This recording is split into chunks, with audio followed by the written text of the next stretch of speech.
This week on Africa Weekly, we focus on Madagascar, where in the run-up to the country's presidential election, corruption still reigns. And we take you to a national park in the Central African Republic, where forest rangers are risking their lives to save the region's dwindling wildlife. But first, a summary of the stories that made the headlines this week. Leaders and representatives from over 160 countries gathered in the Moroccan city of Marrakesh on Monday for a United Nations Intergovernmental Conference on Migration. A migration pact, which was finalized at the UN in July after 18 months of talks, was formally approved at the start of the two-day conference. The global impact for safe, orderly and regular migration is billed as the first international document on managing migration and lays out 23 objectives to open up legal migration and discourage illegal border crossings. The United States and at least 16 other countries either opted out or expressed concerns, with some claiming the pact infringes on national sovereignty. Describing it as a roadmap to prevent suffering and chaos, UN Secretary-General Antonio Guterres sought to dispel what he called a number of myths around the pact, including claims it will allow the United Nations to impose migration policies on member states. The compact is not a treaty.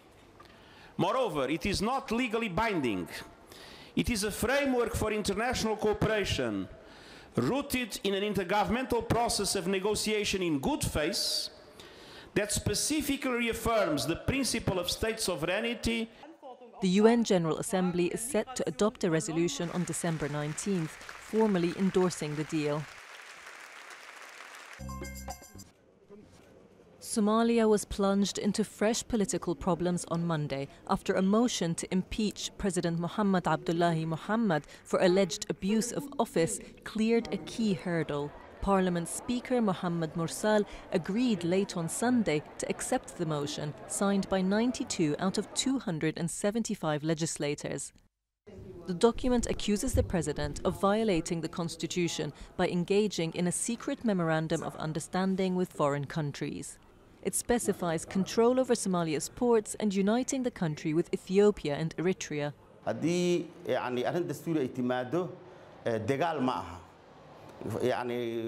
If the motion is related to constitutional issues, it will not be a fight or a destructive dispute. So what is needed is for us to refer back to the Constitution. No one is above the law. It applies to everybody. The President was elected by Parliament, and the President is accountable to the National Assembly. They have the right to suspend him.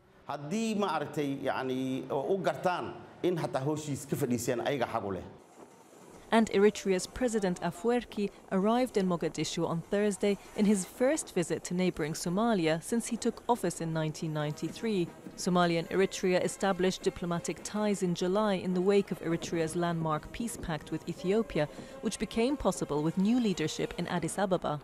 Relations between the two war-ravaged countries grew tense more than 10 years ago because Mogadishu believed that Isaias's government supported the Shabab Islamist militia affiliated with Al-Qaeda and determined to bring down the government.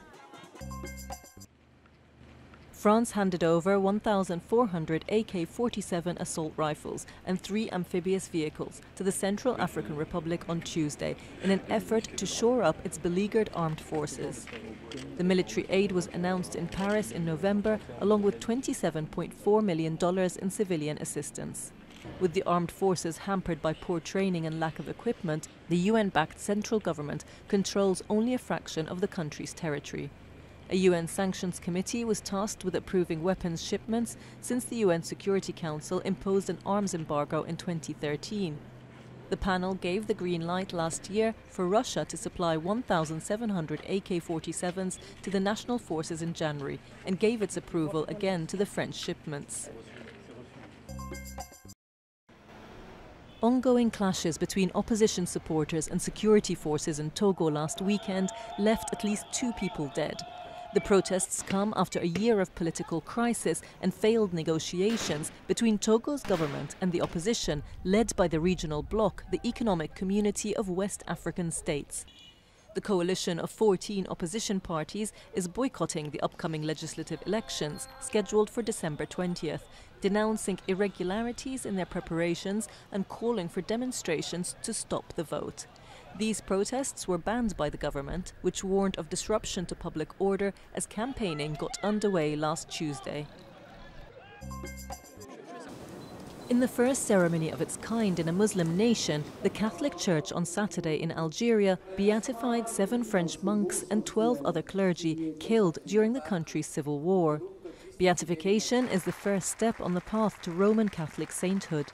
The 19 Roman Catholic clergy were killed between 1994 and 1996, as Algeria was in the grips of a decade-long civil war between government forces and Islamists that left up to 200,000 people dead.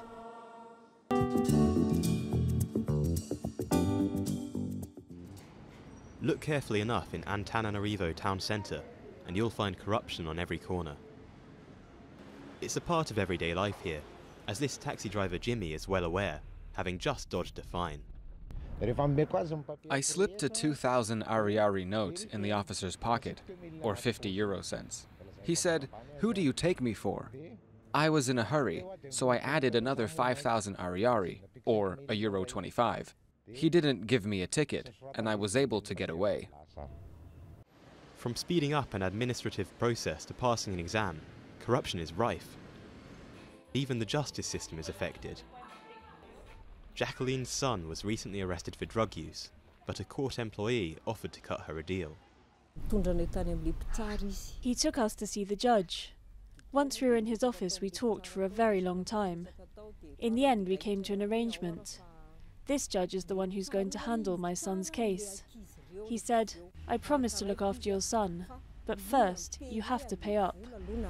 Jacqueline ended up handing over €100 to ensure her son's freedom.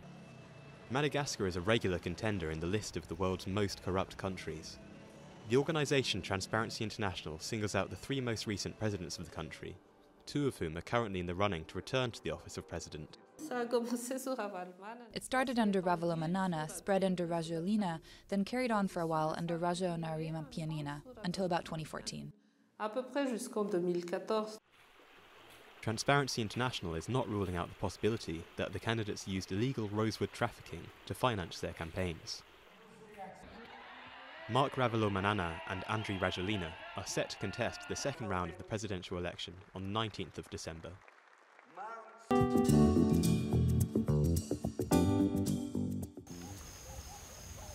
In rebel territory in the north of Central African Republic, these men are preparing for battle. They're not militiamen, but forest rangers financed by the European Union. Their mission? To find a lost baby giraffe threatened by poachers. She had parents, but her parents were all killed by poachers. And it's not strangers who do this, it's the local poachers. To find the baby giraffe's tracks, Simplice and his men must drive cars, motorcycles, swim across rivers, and construct makeshift rafts far from human civilization. The wildlife here has been decimated by years of poaching. In 40 years, we've gone from about 2,000 or 3,000 giraffes to maybe less than 10 today. Their missions are dangerous. This small brigade of 46 men often comes face to face with poachers who do not hesitate to shoot at them.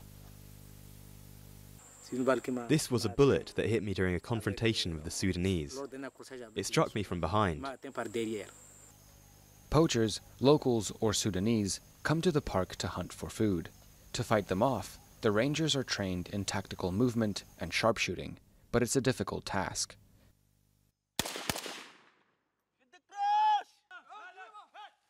In a region with no courts or prisons, poachers arrested by authorities are systematically released after 2 days in police custody.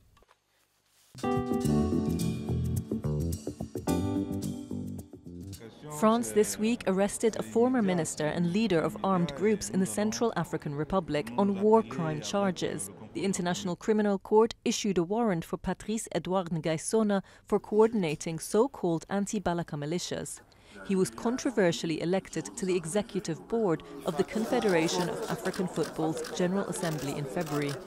That's all from us at Africa Weekly. Until next week.